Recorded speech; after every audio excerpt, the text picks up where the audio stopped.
নমস্কার বন্ধুরা, আজ আমরা বানাতে চলেছি ছানার জিলিপি। ছানার জিলিপি বানানোর জন্য যেগুলো দরকার আমি সেগুলো নিয়ে নিয়েছি। ছানা, চিনি আর ময়দা। এবার চলো কিভাবে বানাতে হবে সেটা দেখাবো। প্রথমে বাটিতে ছানাটা নিয়ে নিলাম, নিয়ে ছানাটাকে ভালো করে হাত দিয়ে মেখে নিতে হবে। আগে জল ঝরিয়ে রাখতে হবে, তারপর ছানাটাকে ভালো করে মেখে নিতে হবে। আস্তে আস্তে ছানাটা ভালো করে ম্যাশ হয়ে যাওয়ার পর ছানার মধ্যে কিছুটা পরিমাণ ময়দা দেব। ময়দা দিয়ে ছানাটাকে ভালো করে মাখতে হবে। ছানাটা যাতে নরম না থাকে সেই মাপ অনুযায়ী আমাদের ময়দাটা দিতে হবে। এভাবে ময়দাটা দিতে থাকবো, দিয়ে মাখতে থাকবো। দেখতে হবে যাতে কোনোভাবে ছানাটা নরম না থাকে। ময়দা দিয়ে দিয়ে ছানাটাকে একটুখানি শক্ত করে নেব। দেখুন এরকম একটা মাখতে মাখতে মাখতে মাখতে এটা ডোয়ের মতো তৈরি করতে হবে। আমাদের ছানার ডোটা তৈরি হয়ে গেছে।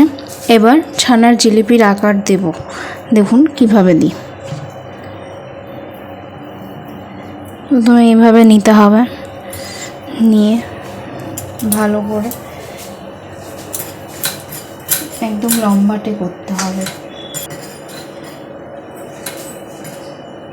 ময়দার ডো থেকে এইভাবে নিয়ে এইভাবে আগে সরু করে নেব। সরু করার পর জিলিপির প্যাচের মতো এটাকে পেঁচাবো। দেখতে হবে ছানাটা যাতে একদম পাতলা না থাকে। একদম পাতলা থাকলে কিন্তু এরকম প্যাচ দেওয়া, জিলিপির মতো প্যাচ দেওয়া যাবে না। দেখুন এরকম হবে জিনিসটা।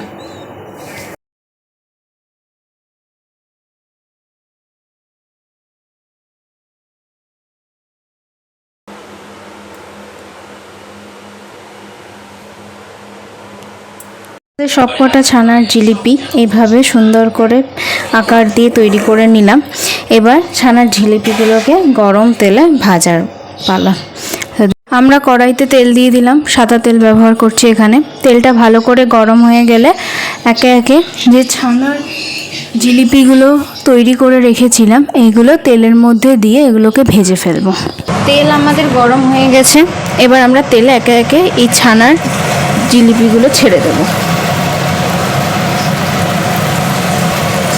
এইভাবে প্রত্যেকটা ছেড়ে দেব। শিরাটা বানানোর জন্য আমি একটা পাত্রে জল নিয়ে জলটা একটু গরম হতে বসিয়ে দিলাম। এরপর আমি এই জলের মধ্যে চিনি দেব আর একটা এলাচের টুকরো দিয়ে দেব। জলে চিনিটা দিয়ে দিলাম। এবার জলের মধ্যে একটা এলাচের টুকরো দিয়ে দিলাম যাতে ভালো স্মেল বেরোয়। এদিকে আমি দেখি, এদিকে আমার ভাজাগুলো লালচে লালচে হয়ে গেছে। আমি এক একটা করে ভাজাগুলো লালচে করে ভাজতে হবে।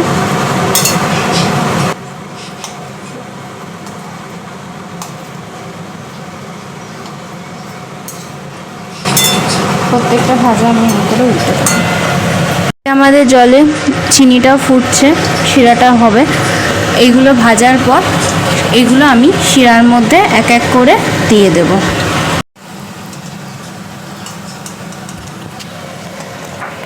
এভাবে আমি ভেজে তুলে নিলাম,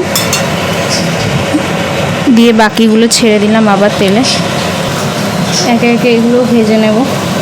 ওদিকে আমাদের শিরাটাও প্রায় রেডি হয়ে এসছে।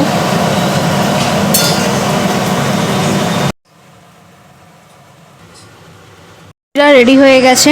এবার শিরার মধ্যে আমি ছানার জিলিপিগুলো দিয়ে দেব। এইভাবে এক এক করে জিলিপিগুলো দিয়ে দেবো।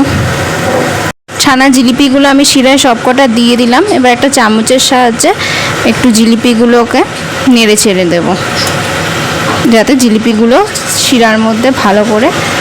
ছানার জিলিপিগুলো আমি শিরার মধ্যে দিয়ে দিলাম। এবার যতক্ষণ এই জিলিপিগুলো নরম না হয় ততক্ষণ, আর একটু ঠান্ডা না হওয়া অবধি আমি সার্ভ করব না। একটু ঠান্ডা হোক আর জিলিপিগুলো একটু নরম হোক, দিয়ে আমরা সার্ভ করব ছানার জিলিপি। 15-20 মিনিট ভিজিয়ে রাখার পর শিরায় আমাদের ছানার জিলিপি রেডি। এবার আমরা সবাইকে সার্ভ করে দেবো গরম গরম ছানার জিলিপি। আমাদের ভিডিও ভালো লাগলে লাইক, কমেন্ট, সাবস্ক্রাইব করে দেবেন। আর এইভাবে আরও নতুন নতুন ভিডিও নিয়ে আমরাও আসবো।